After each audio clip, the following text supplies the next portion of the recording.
అనుకున్నారనేది నాబోటి అంటే little understanding little wisdom ఉన్న వాళ్ళకి అర్థమైన విషయం. మేబీ దాంట్లో ఇంకా పెద్ద అర్థమే ఉండుండొచ్చు. అది మీకు తెలుస్తుంది, మీరు సీనియర్ నాయకులు కాబట్టి చెప్తారా? నేను శుక్రవారం అనుకోకుండా అమరావతిలో ఒకే రోజు రావాల్సి వచ్చింది. ఆ రోజు వెళ్తే ఆయన చుట్టుపక్కల ఉన్న వాళ్ళు ఆయన కర్చీ పట్టుకోవడాలు, ఆయన చెప్పులు ఎత్తడాలు, ఆయన కుర్చీ జరపడాలు, ఆ టకాని తిరిగి చూస్తే ఎంటర్ ఆయన దగ్గరికి వెళ్ళలేదు చెప్తాడని. అంటే కొన్ని విషయాల పైన అవగాహన రహిత్యంతో బాబు గారితో ఎక్కువ నేను అటాచ్ అయిపోయాను. ఆయన లేని నేను లేని అంటే వ్యక్తిగత పూజే. సో ఆయన అడగలా, ఆయన మాట నీళ్లు మాట తెచ్చాడు ముందు పెట్టడం, ఆయన అడ్డంగా స్పైక్ అడ్డంగా ఉండటం, ఏందా వచ్చిన కింద పెట్టడం. అంటే ఇది ఏంటంటే ఆ ధోరణి అత్యుత్సాహాన్ని ప్రదర్శిస్తున్నారు.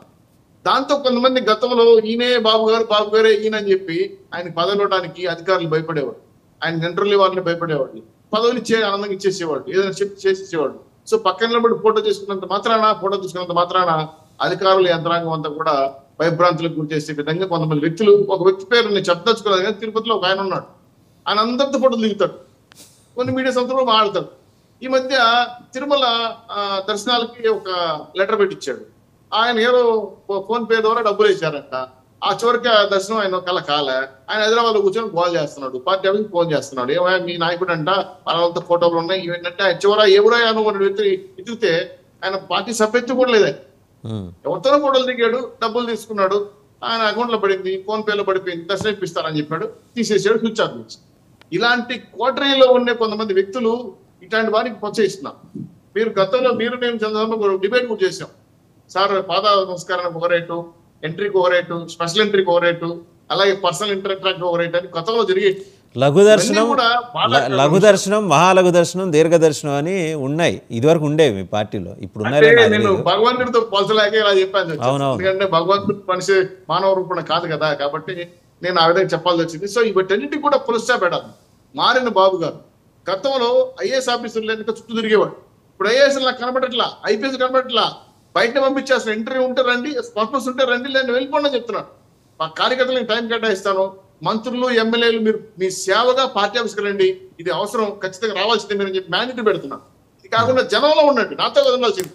కుప్పంకి వెళ్తే మా నాయకులు తిరుపతి నుంచి తిట్టాడు, ఏం పని మీకు ఇక్కడ, తిరుపతిలో పోయి కార్యక్రమాలు చేసుకోండి, ప్రజలకు సంబంధించి ఏమన్నా చూడండి, అంతేగా నా చుట్టూ తిరుగుతారేంది, దేవుడి ప్రసాదాలు నాకు రావా, సెలవులు నాకు రావా, నేను మెమోంటోలు నాకు రావా, మీరు ఇస్తే ఇంట్లో పెట్టుకోవాలా అని దండించాడు ఆయన.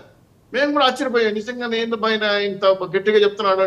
గతంలో బాబు గారు అంటే భజ పొందాడు సరిపోతుంది, మెమోంటోలు, సెలవులు, ప్రసాదాలు రకరకాలు. ఇది పవన్ కళ్యాణ్ గారు తాకిందండో ఈ విషయం. ఈ మధ్య పవన్ కళ్యాణ్ కూడా ఈ విషయం తాకింది, మరి ఆయన కూడా సున్నితంగా వ్యతిరేకిస్తున్నాడు, ఇదేనా నా చుట్టూ తిరుగుతున్నా అని చెప్పి. అది కూడా ఈ పార్టీ నాయకులుగా జనరల్ గా గతంలో జగన్మోహన్ రెడ్డి గారు కూడా ఈ మాయలో పడిపోయాడు. ఇంతమంది ఆయన పద నమస్కారాలు చేసి మంచి పదవి చేసాం మేము చూసాం. కాకపోతే నిజంగా చెప్పాలంటే ఆహ్వానించదగ్గ విషయం ఏంటంటే, మీరు పెట్టిన అంశం వాస్తవంగా తల్లిదండ్రులు దేవుడికి గురువులకి ఇవ్వడం గౌరవం మంచిదే, కానీ రాజకీయ నాయకులకి పులిదండాలు ఆ ఒక్క మాట అండి, అంటే తల్లిదండ్రుల పాదాలకు నమస్కారం పెట్టండి అని చెప్పారు చూసారా, ఆ ఒక్క మాటతోటి ఆయన మీద గౌరవం ఇనుమడించింది పౌర సమాజానికి. చంద్రబాబు గారి మీద డిఫరెంట్ పర్సెప్షన్ ఉన్న వాళ్ళందరికీ ట్రాన్స్ఫార్మ్డ్ బాబు గారు ఎలా ఉన్నారు అనేది ఆయనేమి ఏదో నేలకు చివరి నుంచి చెప్పాలా, కడుపులోంచి చెప్పారు, అది స్పష్టంగా అర్థమైంది. అందుకని నేను అది ప్రత్యేకంగా ప్రస్తావన చేసి చెప్పాను. సరే, ఇంకా రెండో అంశం అదే వివాదం, విజయసాయిరెడ్డి గారి మీద ఈ వివాదం చుట్టుకోవడం ఏంటి, దీని వెనకాల ఏమన్నా కుట్ర కూడా ఉందంటారా?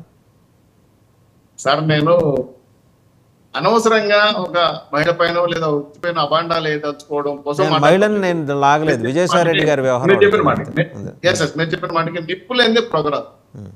తన భర్తే ఎవరో కాదు, తన భర్తే నా భార్యకి గర్భధారణ కారకులైన ఏ అండ్ బి అని పేర్లు చెప్తా కంప్లైంట్ ఇస్తే విజయసాయిరెడ్డి గారు లేదంటే లోకల్ గా లీగల్ ఆథరైజ్ లో ఉన్నాడు రెడ్డి ఆయన కావచ్చు చెప్పితే ముసలోడే కానీ మహానుభావుడే అని ఎక్కువ డేటింగ్లు చదివాను, ఆ కామెంట్స్ అని అలానే ఉన్నాయి. సో ఈ వయసులో ఆ చిన్న వయసులో ఉన్న ఐఏఎస్ ఆఫీసరు ఆవిడ నిజంగా చేసిందా లేదా ఆమెకి డిఎన్ఏ టెస్ట్ చేసి దీనిపైన వెనకాల ఎవరు దీన్ని శంకుస్థాపన చేసింది, ఎవరు భూ చేసిందని చెప్పిన అవగాహన తీసుకొస్తారా అనే అంశమైన కరెక్ట్ కాదు. నాకు తెలిసి వాస్తవాలకు విరుద్ధంగా నేనైతే మీ మీడియా ముందు మాట్లాడలేను. ఆ సత్సంబంధాల, విచిత్రమైన సంబంధాల, అక్రమ సంబంధాలు తేల్చాల్సింది ఆ కలెక్టర్ గారు, ఆ విజయసాయిరెడ్డి గారు, లేదా ఆ వెనకాల రెడ్డి గారు, లేదా అలాగే లాయర్ ఆయన చెప్పాలి. కానీ ఈ అక్రమ సంబంధాల గురించి మాట్లాడడం కరెక్ట్ కాదు. అయితే ఒకటి మాత్రం చెప్పదలుచుకున్నా, రాజకీయ సేవలో ఉన్న ఎవరైనా సరే, విజయసాయిరెడ్డి కావచ్చు, ఎవరు కావచ్చు, ఇటువంటి తప్పుడు విధానాలు వెళ్ళకూడదు. మరి అంటే ప్రజలు మనకు ఆశీర్వదించి అధికారాన్ని అప్పచెప్తే సేవ చేయాల్సి వదిలేసి ఆ అవసరం కోసం పక్కకు రండి, లేదంటే నీ కమిషన్ పదవి కోసం, ప్రమోషన్ కోసం పక్కింటికి రండి, లేదంటే డబ్బులు ఇవ్వండి, లంచాలు తీసుకోవడం అనేది తప్పుడు సాంప్రదాయం. దీన్ని నిజంగానే ప్రతి ఒక్క వ్యక్తులు ఖండించాలి. సార్ వాసుదేవన్ గారు, మీ ద్వారా నేను పరిస్థితి తలుచుకున్నాను. మీరు చాలా డిబేట్ లో మాట్లాడుతుంటారు, మీరు చాలా గ్లామర్ గా కూడా ఉంటారు. చూసేవాళ్ళందరూ మీకు బాణాలు ఏమంటారు? నాకు అర్థం కావడం లేదు, తప్పు కదా. కాబట్టి విజయారెడ్డి గారికి అన్నం కనపడినా అవి నీ కూతురు సమానం, బిడ్డతో సమానం. నీకు అన్ని పెళ్లి అయింది, కొడుకు కోడలు పిల్లలు ఉన్నారు. వాళ్ళ కళ్ళల్లో ఆనందం చూడండి, వాళ్ళు ఆడించుకోండి, వాళ్ళతో సంతోషంగా ఉండండి. ఇంకా మీకు బహుభారతత్వం కావాలనుకుంటే విడాకులు ఇచ్చి ఇంకొకరు చేసుకోండి, చట్ట ప్రకారం అవకాశాలు ఉన్నాయి కదా.